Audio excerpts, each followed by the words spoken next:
What is up, YouTube viewers and podcast listeners? Welcome back to MJ's Thoughts. I'm your host, MJ. You're about to get my thoughts, and you're also going to get the thoughts of my lovely mother, KJ. We will be referring to you as KJ or Mother for the entirety of this production. Got it. Today, we're going to be discussing literature of sorts. My mother read, well, she belongs to a book club, first off, and they read books every now and again, and then she brings the books home, and then sometimes I read the books, as we've discovered. And the most recent of those installments was A Tree Grows in Brooklyn. It's an American classic, I believe. Yes, it's on the must-read list. I'm not too familiar with classic literature. Unfortunately, I'm not that well read. I wish I was. But this was a good one for me. But what we would like to do today is not be a book club. Not because she's in one or because... And not because book clubs are bad. But I can't stand them because there's just too much opinion thrown around, and I don't think it's based on context and what a book club should be based on. In my belief, we should be trying to figure out what the author is trying to say with their words, and we shouldn't be manipulating those words to fit what we believe. In my belief, I think we should be talking about what the reader gets out of it, despite what the author... But that's two different things. And that is definitely a conversation for another day, okay? So what we're going to do today is talk about just some lines and one passage that I picked out in particular from A Tree Grows in Brooklyn, which was written by Betty Smith, by the way. The way I read books is I just read, and I try not to think too far into it, and then if I come across a line that feels particularly profound to me, or it says something to me, and in my head I start thinking about it, I will highlight it. And I found a number of those in A Tree Grows in Brooklyn. We can just refer to it as Brooklyn or Tree from now on, I guess. Well, it's not a book club, remember. What? It's not a book club, so... Right. Whatever. And so we're just gonna go through these lines, and we're gonna sort of try to apply them from the book to real world situations, implications, discussions. Does that work for you, Mother? Yes. Okay. I suppose without further ado, we should begin. We will start at the top. You picked a quote from... This is from the earlier part of the book, even though this isn't a book club, but this is from the earlier part of the book. The secret lies in the reading and the writing. Yes, Mary Romilly is the character who said this. That's the grandmother from the book. For context, the mother, Katie Nolan, had just had her daughter, and she's only 18 years old, and she doesn't know what to do or how to raise a child at that young of an age. So when I came across this quote, first off, I like to read and I like to write. I do both of those things, and so it kind of flashed out to me right away for that reason. And so I stopped my reading and I highlighted it, and then I sort of stopped and I meditated and I just thought about it for a while, and like, how would this come out today in the real world? And it's much similar to how it was back in 19 or whenever she wrote this, but today education plays a huge part in the way society is run and the opportunities people are presented, and the what's the word I'm looking for? How far a person makes it in life, a lot of times is directly correlated to the education they have in their past, whether that's a college degree or even a high school diploma or neither of those. It plays a big part in how successful, quote unquote, a person can be in their own life. And so the reading and the writing part for me was, I guess, sort of a metaphor for education as a whole. And it was a big theme throughout the book, even though we're not talking about the book because it's not a book club. Throughout the book, the mom really wanted her kids to be educated because she believed that would help them out of poverty and carry them into a better life in their future. Right. And I take it very literally. For my life and for the people around me, I just think, if you can read and write, if you can read, you can figure things out. I find myself saying that to my students a lot. I can't, I'm like, can you go read about it? I bet you can figure it out. For reference, she's a 6th grade teacher. People who say they can't cook, I'm like, can you read? Yeah. Well, if you can read a recipe, you can figure it out. You can hop on the internet and find all sorts of things. Now. You can find a lot of things that are untrue too, but sure. Nonetheless, you can get into the conversation. Yes, you can. You can at least be informed, and then sift out the misinformation. But it's not hard to navigate your way through life a little bit if you're open to reading what other people write. And specifically, being able to read is a underappreciated skill in progressing through life. You're going to have a hard time getting a college degree without being able to read. You're even going to have a hard time getting through high school without being able to read. And so that we take it for granted every day because most of us can read. Right. But if you were unable to do that, you'd be severely limited in your application of whatever you wanted to do forever. Well, and also I think there is a distinction between reading and reading well, being well read too. People read but don't think about what they're reading because they have this to get to and they have that to get to. But to read and really to take in and to think about and to use and to sift and to synthesize new knowledge, that's the kind of reading I think we're talking about here. And I kind of think it's an art that's getting lost, to tell you the truth. It's very well put. It's interesting that you say that that's what we're speaking of here is being well read, while in the book they're quite literally talking about being able to read basic sentences and things like that. So the scale of being able to read and its importance is like sort of the farther we go through life, the more important it becomes. The farther society and humanity goes, the more important being able to read becomes, even though we don't think about it. Right. Awesome. I agree. A hot start. We don't always agree, but. Yeah. A hot start. Okay. The second line I highlighted, and these are in order throughout the book. I should have written down page numbers, but I didn't. But we're not talking about the book, so it doesn't matter that much. No, right. The second line. This isn't a book club. Right, not a book club. The second line I wrote was, "The child must have a secret world in which live things that never were." Also Mary Romilly, who's the grandmother. Yes. In the book. What do you think?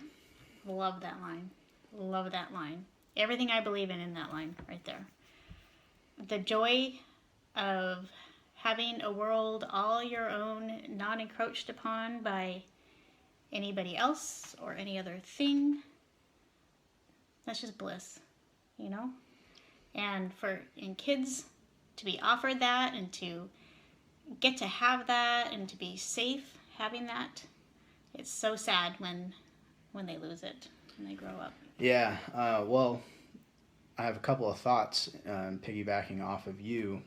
When you're talking about bliss and being able to go to a place where nothing matters except what you think, that's sort of a form of escapism. Yes. And I think you can find it in books, you can find it in your own imagination, which is obviously what this quote is pointing to.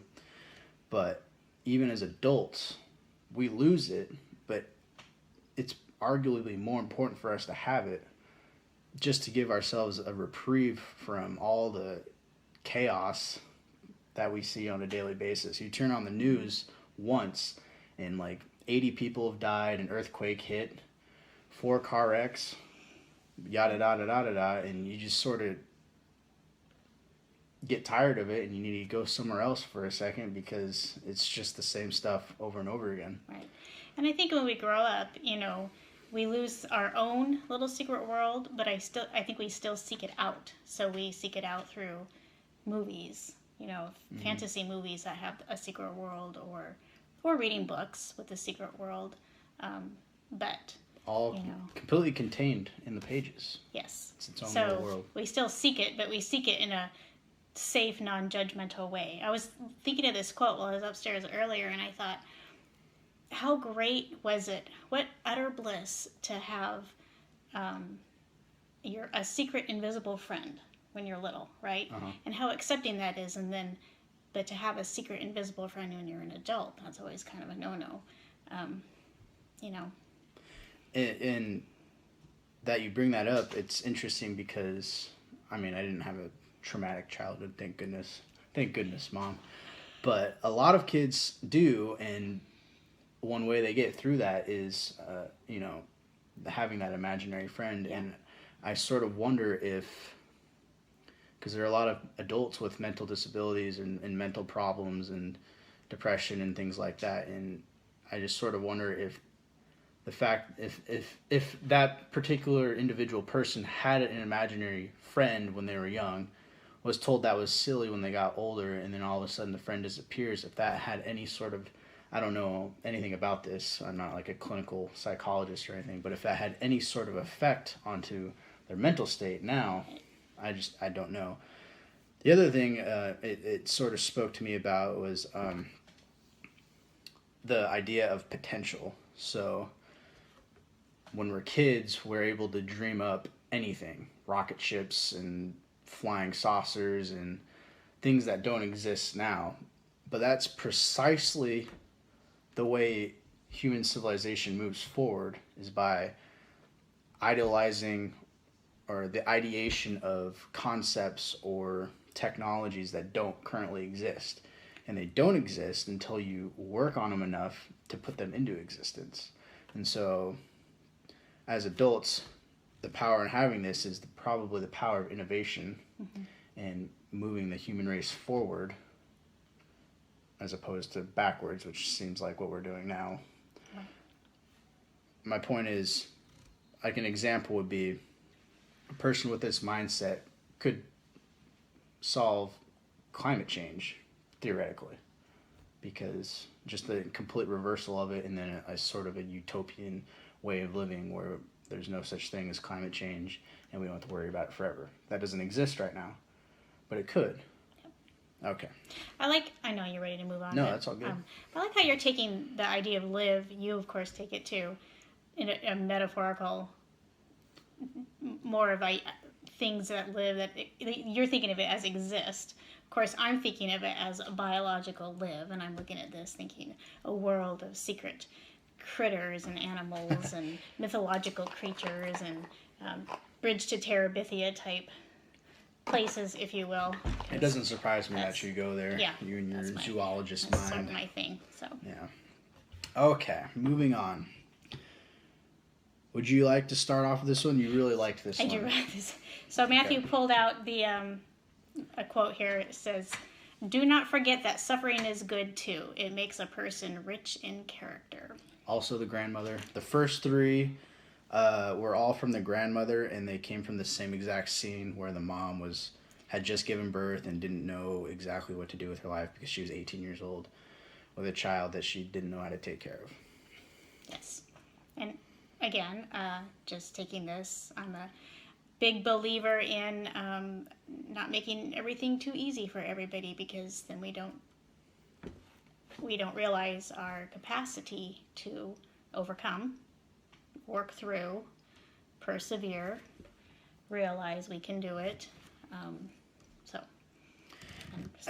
Especially teaching that to kids and having them realize a little suffering is not a bad thing.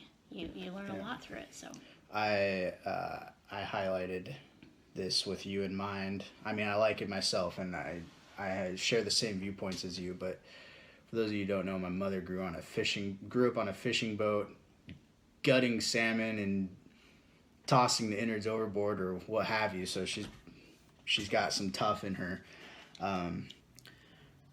The quote also in my head sort of manifested in physical suffering. So in terms of exercise, people don't like exercising because it hurts. Yeah. But the health benefits from exercising are irrefutable, and yet people choose not to anyway because it's painful. Right. And so, but I think once a person starts to go to the gym or starts to run or what have you, starts to build up a sort of immunity or resistance to that pain, and then you have to go farther to experience the same sort of suffering, and then you get better and better and better at it. And it's just a metaphor for exactly what you were talking about. I mean, the circumstances life deals you aren't always going to be peachy, and so you have to find a way to deal with it and make it through. And the more you're able to overcome that adversity and pain and suffering, the easier it is to deal with later on in your life, and especially if you're a kid, because that amount of suffering that you experience as a kid compared to as an adult, it just grows. And so if you're not prepared and you're not able to handle it as a kid and you don't learn how, it's really hard to figure that out in your adult life. Well, any time of suffering it's a benchmark, it's a threshold, and the next time you're in a situation of suffering, you can go back and say, I did that. This is a piece of cake, you know. And I think also growing always requires some amount of suffering. Now we're not talking over the top, right? There's like unreasonable suffering. Trauma is like a different, it's a different category. You know, we're not unreasonable people, but you know, I think about getting your degrees through college. You know, you got to suffer through some hard days of studying, hard nights, and giving up something that you wanted to do and studying instead, which, you know, we can call that suffering to a degree, or sacrificing, if you will. But the end result, for sure, is worth it, and you just learn. I have to suffer a little bit to get to greater things. So. All right, love it. We're going to move on, if that's all right with you, to our fourth quote. We have 5, so there's only 2 left. But we'll round out the Mary Romilly quotes. There's 4 of them from the book. Again, she's the grandmother. And this one is, I wait for death with the courage I gained from living. And I highlighted that because it speaks to me in terms of, and I'm only 25, but what I want to do is live a full life. I want to live life to the utmost extent that I possibly can. And that's what I feel when I read this, is that Mary Romilly did that. And she was able to sort of walk into death. She got sick at age 85 and died in the book. And she was able to walk into that, not willingly, but acceptingly, if that's a word, because she gave everything she had to the life she was given. And she felt that she did what she could with what she had. And she was okay with passing away, knowing that. Yeah. Which I think is probably what everybody hopes for at the end of their life. Hopes for. So there's a discerning factor between hoping and doing, and action and wanting and things like that. So. But, you know, we always hope for that, but I always think, do we consciously prepare for that when we're living? You know, I definitely don't. It's really hard. I mean, you don't think about it every day. No. You're not thinking about, what if I die tomorrow? You don't think about that. And it would probably be a pretty good practice for people to wake up and be like, hey, I could die today. So what am I going to do today to maximize my potential in my life and live it to the fullest while I can? And even if you're 25 like me, or not 25. Do you care to not 25? Not 25, but I was, you know, I read this and I think I'm definitely not here yet. You know, I'm not 85. I'm not 25. But I have to admit, I'm still a little scared to death. When I think about dying, I'm afraid of it. I don't want to die. And because I don't feel like I'm finished. And I don't know if anybody ever really does, you know, unless you're dying. Unless you're on it and, you know, real misery. But I precipice. I think I've done pretty well. You know, I've worked, I've had a family, I've had lots of experiences, but I'm still not ready to cash it in. And, I don't think it matters. She was okay with dying, and I'm okay with not dying. Like, I don't want to die either. And I don't think it matters the point in your life when you come to the realization that you're not ready to die, just as long as you come to it and you act on it.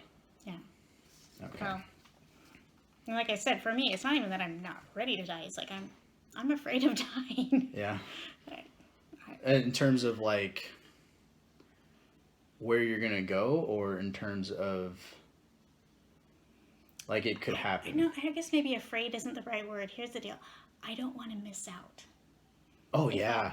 I don't want to miss out on everything that's going to go on when I'm gone. I think about that a lot too. Like what sort of like if they have flying cars in the future, I'm gonna be so mad because that would be awesome. That type of thing. What's that? The Jetsons cartoon. I used to watch that when I was like, I don't know how many years old, but they had flying cars, and that was way back in the day, and we still don't have flying cars. So even if technology is advancing at an unfathomable rate, as we watched, you were talking about that documentary last night, but another story for another day. And there day. you go into the technology, and for me, it's like I don't want to miss out on seeing my kin. I don't want to miss out on seeing not just even my grandkids, but like my great-great-grandkids, my great-great-great-grandkids. I know I biologically won't be able to, but I really want to. You know, I don't want to miss out on all the it's because you have a good things that are coming up. Just the infatuation with babies, and so that's true. That's Anyway. Okay. All right. Fifth and final quote. Would you like to read it? You also particularly appreciate. Yes, I'm reading your handwriting, so. People always think that happiness is a faraway thing, something complicated and hard to get. Yet, what little things can make it up? A place of shelter when it rains, a cup of strong, hot coffee, a book to read. That wasn't so hard. Nope, that's pretty good. I have great handwriting. Thank you very much. This quote came from the protagonist, main character of Tree, Francie Nolan, who was the daughter of the mom, and the mom's mom is the grandma, who had the other 4 quotes. What do you think? I love this one too. I know. I know. I love delight in small things, and that's probably why I like babies and little toddlers. They get delight out of the smallest things, and they just make everything else not as important. I like it because it speaks to perspective, which is also a huge theme in this book. The family grew up in poverty, but they did what they could with what they had. Yes.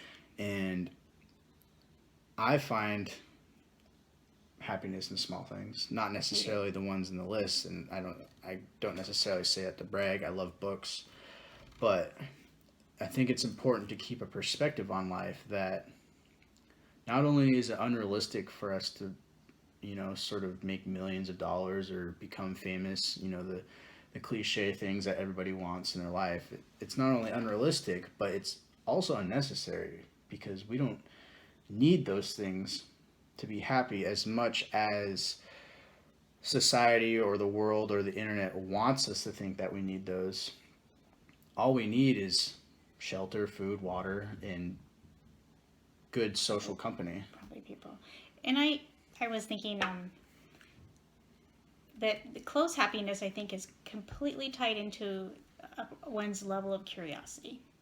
If you're curious, you're always engaged and you're interested, and then when you find things out, you're delighted. And I think people who aren't curious aren't as happy, because they're always looking for something great to overwhelm them and to really wow them. And they have to up the ante every time, too, for the next wow factor. But people who are curious find happiness in the smallest things. A desire for learning type thing. Yeah. When I was a sophomore in college, I took a geology class, and there was like could have been younger than 65-year-old. I think it was a guy. I don't remember if it was a guy or a girl. It doesn't really matter. But like a 65 and up person sitting in on the college classes just because he liked or she liked to learn. And one of them was my geology class. So that was interesting to talk to him. And he knew the professor, and they were friends, and she spoke to the same thing even though she was younger. And so, I think if a lot of people today, and I've fallen into the same trap, it's not like I'm immune to it, they see all the everything that shines isn't always gold, but they see the gold and they want it, and that sort of brings up a lot of problems in their own life because a lot of times those things are unattainable. Right. And so you just die on that want. Yeah. And it just eats you alive inside.